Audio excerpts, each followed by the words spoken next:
Alright, so I'm going to be showing how to open up and disassemble this ASUS GL753V. Alright, this is a ROG or Republic of Gamers laptop.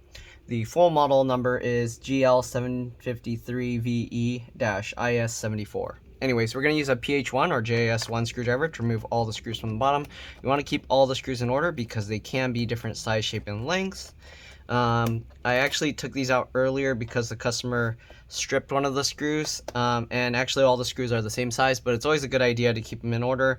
And the way I do that is I put the flat side down like that. In the pattern I remove them.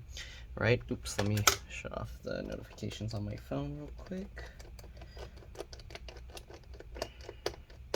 Alright, and if this video helps you out, make sure to like, subscribe, share my channel with others so that they can learn how to upgrade and repair their devices as well. If it helps you save a bunch of money, please consider contributing a little to the channel. Every little bit helps and allows me to continue making these videos for a living. The methods for contributing to the channel are in the description of pretty much all my videos. But anyways, other than that, let's go ahead and get all these screws out. I believe there was a rubber cover here with kind of held in place with adhesive, so make sure you remove that screw as well. The customer brought it to me just with this exposed and the strip screw, and I had to use a screw extractor to get that out. Anyways, we're gonna go ahead and get all these screws out. There's only 4 more. Okay, 1, 2. These screws are all super long. Okay, 3. Oops. And last one, 4. Okay, and then to remove this bottom cover, you can use pry tools or whatever works for you, but what I found works best is I open up the laptop. Okay, I get my fingernails in the gap here, all right, and then what I do is I push with my thumb on the inside just like this, and you can see it pops out really easily. We're gonna basically work our way down the sides as well, but once you get the front out, you can kind of lift this and wiggle this, and if you kind of wiggle it around enough, you should be able to actually just pop this out just like that, and there you can see the inside of the cover. Right, pretty simple. This computer is running super slow. I'm assuming it's because of the hard drive is failing. What we're gonna actually do, we're gonna upgrade the entire computer with a better PCIe NVMe SSD. This only has a 128 gig SSD in here, so we're going to remove the screw that's holding this SSD in place. It pops up at an angle, and then we can pull this back. I should actually probably zoom in a bit for you guys. Anyways, we got that SSD out. We are going to put a new one, so what we're going to put is a Crucial P2 1 terabyte SSD in its place, and that way we can actually replace the hard drive storage as well. Okay, so that way we have more of the faster storage. The other option is you could clone this hard drive to an SSD or just replace that with an SSD as well, a 2.5-inch SATA SSD. But the thing with these SATA drives, they're a bit slower, so that's why I would highly recommend, if you can, to do the PCIe NVMe SSD instead. Alright, there are ways you can clone the drives, but I am going to be doing a clean install to this, okay? So that way we'll have, oops, let me put the SSD in. So that way we'll have a nice, clean, fresh start, and we won't have to worry about stuff that's on the old drive, okay? So I pinch the two together just like this, line that up, and then we'll just get this screw back in, okay? Just that one screw. And there we go. All right, then we're going to go ahead and remove the screws holding the hard drive in place. There's one up in this corner, and looks like one down in this corner. I think those are the only 2 screws there, so let's remove both those. Okay, once you get those 2 screws out, we're going to slide this whole thing back just like this. Be careful with the cable. You don't want to damage that. And then we're going to remove the 4 screws here holding this bracket onto the hard drive. Okay, so we're going to remove those 4. We are going to keep them in here in case we need to use them later. So each bracket only has 2 screws holding it in place, so keep that in mind because those things will just fall off. So there we go.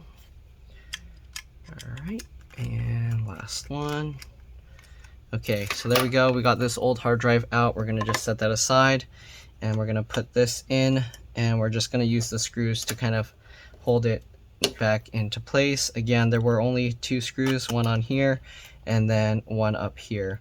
The thing with this, because there's only 2 screws, make sure when you tighten this down that the screw holes here are open, all right, that they aren't being covered, because we are going to have to put the cover back on, and those screws are likely going to be the screw holes are likely going to be used from the outside. Okay, so there we go. Make sure that's lined up, and you can see actually if you pull them to the side, it kind of stops itself. Okay, so we have 4 screws here from the hard drive that we didn't put back. So what I'm going to do to keep these all in order, I just get a piece of tape, and then what I do is I fold an edge over so it doesn't stick there. Okay, you can actually fold over both edges like this.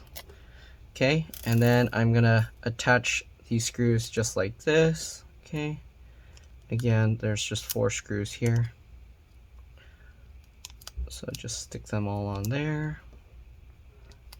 And basically this will be a pouch, so I'm gonna fold this over like this, okay, and stick it on itself.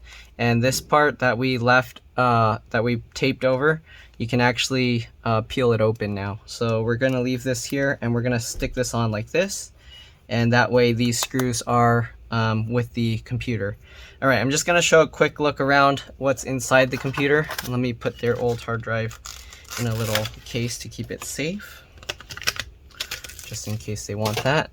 All right, we did clean out the fan a little bit, but I am gonna clean it out a bit more if it's easy to remove. Let's go ahead and see if removing these 3 screws allows us to take the fan out. So one there, one up here, okay, and one more down here. All right, now that we got those 3 screws out, we can actually lift the fan up, I think, unless it's attached. It looks like it's attached with something. So I guess we can't just pull this fan out, which kind of sucks because I was hoping to get in there to clean it a bit better. All right, give me a second. All right, I'm back. Sorry about that. Let's go ahead and see what we can do. So yeah, this thing is kind of stuck in there, so I guess the best we can do is kind of just move it around and blow it a little bit, and hopefully the stuff will kind of come out. I used my electric air blower earlier, but it looks like there was still some dust trapped in there. I'm going to try brushing it a little bit better with the toothbrush.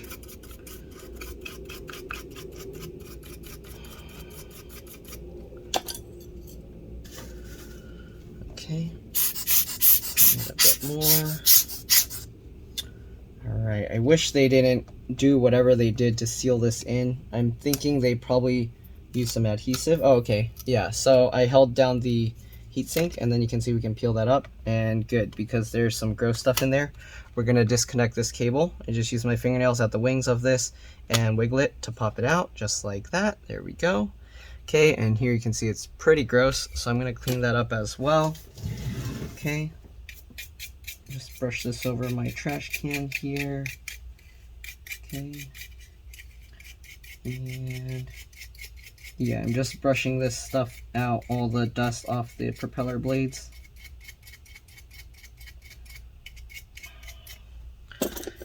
Okay.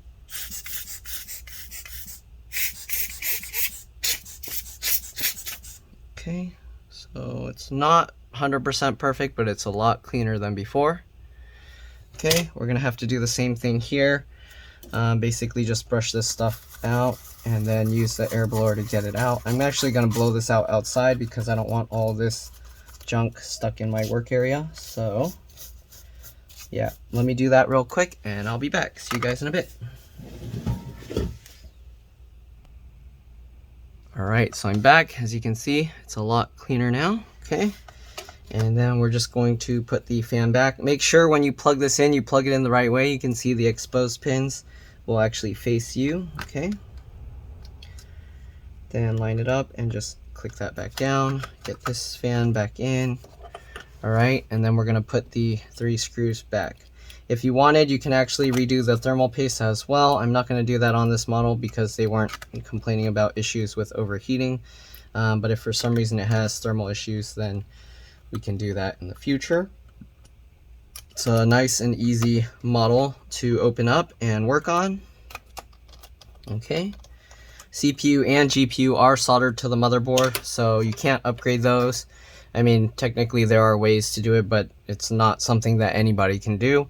All right, then there's the 4 screws on each piece here holding the heatsink down to the CPU and GPU dies. All right, you got the battery here.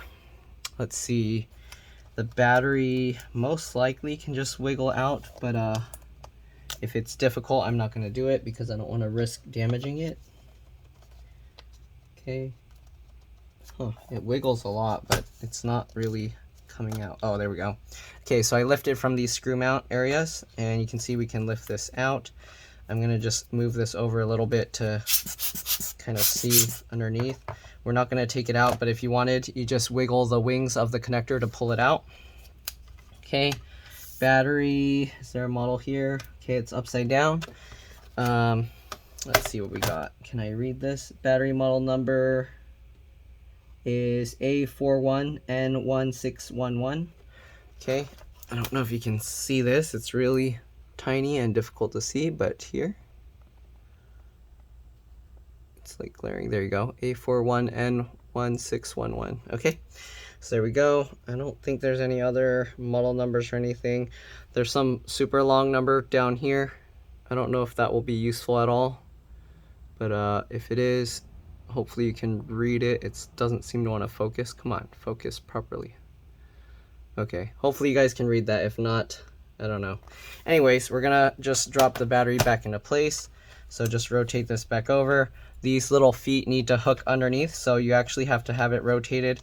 Hook that in first and then rotate it down. All right, and there we go. You can see the battery holds itself in place. Wireless card is here if you want to see how to remove that. I have videos showing that on other models. I'm not going to show it on this one. Oops. Let me turn the charger off so it's not all staticky. All right, so they put this foam pad thing on top, so I can't really see what the model number is. Okay, let's peel it up a little bit. It's an Intel. I don't know if you guys can see that.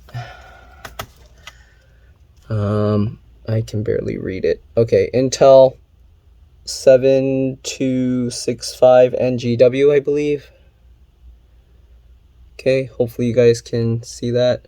7265NGW. All right, and there's 2 antennas. I'm going to leave that alone. LCD Lvds connector is right here. If you mess with this, make sure to disconnect the battery, open up the computer, and press and hold the power button for 15 seconds. All right, you got the DC jack here. This cable, you can wiggle to pull it out, and it goes underneath the hinge here. So to remove that, you would have to take the hinge or lift the hinge up. The way I do that is I open the laptop a little bit, undo the screws, and then close the laptop, and the hinge will stay up. Okay, there's a little connector here with nothing connected. I don't know what that's for, but yeah. All right, and then let's zoom out here. I can't really move the keyboard or the computer around too much. You got the keyboard connector here, keyboard backlight connector. They're underneath this plastic with these little flip latches, just like this one. Okay, then there's this little one here, which I'm assuming is for the trackpad or touchpad. Okay, you got the speaker connector here. The cable runs along here, and it looks like, oh, so the other speaker connector runs underneath the motherboard to the speaker over here. These speakers just kind of wiggle and lift out. They're not held in with screws or anything. Okay. All right. And again, we put the SSD there. There's 2 USB ports here connected with this cable over to here. You got the optical disk drive with a removable connector. If this breaks or these cables break, you can replace them. You can actually replace the optical disk drive with a hard drive slot. So if you wanted to add another 2.5-inch SATA hard drive or SSD, you can do that with an adapter. You do have to remove the 2 screws here, slide this whole thing out, and then you can also, you would want to transfer this bracket over to the SSD or hard drive adapter. Okay, so that's pretty much all there is in here. We're going to put the bottom cover back on, okay, and then we're just going to put this thing back together and install Windows onto it. So again, the Windows install thing, it's basically just like every other Windows install. You just reconnect or connect the bootable USB drive, and then install Windows to that. Most likely, I think if I remember correctly for this model, it's like F2 or delete to get into the BIOS, and then we can select the boot device from there. So I'm going to actually do that on camera just to show you guys. All right. If you're wondering, I don't think I saw a CMOS or BIOS battery. Sometimes it's underneath the motherboard, and sometimes they actually use the main battery as the CMOS BIOS RTC real-time clock battery, whatever you want to call it.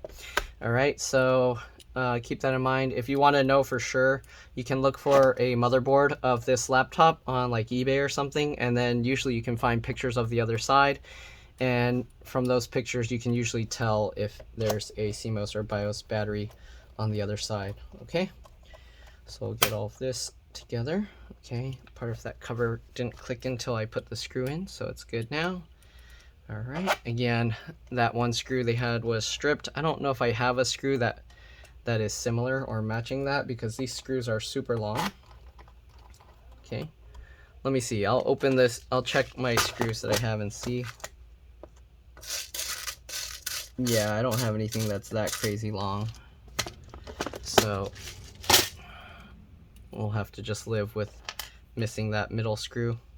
It's not really a big deal. Okay. Anyways, we'll get all these screws in, and then we'll boot from the Windows USB installer, and that's pretty much all there is to it. Hopefully this video helped you guys out. If it did, make sure to like, subscribe, share my channel with others so that they can learn how to upgrade and repair their devices as well. If it helps you save a bunch of money, please consider contributing a little to the channel. Again, every little bit helps and allows me to continue making these videos for a living. But yeah, let's go ahead and now get to trying to install the OS on here. Let's see if it's pretty straightforward or not. Okay, actually my Windows USB is in another computer right now, so let me grab that and I'll be back. All right, I'm back. So let's plug this USB in. All right, again, we're gonna try F2 and delete. I might have to plug it in. Oh wait, no, it's powering up. So I'm pressing F2 and delete. Okay, so we got to here, and then it says boot menu is F8, so we'll press F8. I can see my SanDisk Cruiser Fit here. We're gonna press enter to boot that, and then we're gonna just run the installer just like normal. And that's pretty much it. Again, thanks for watching, and I'll see you all in the next one. All right, let's drop this. Bye.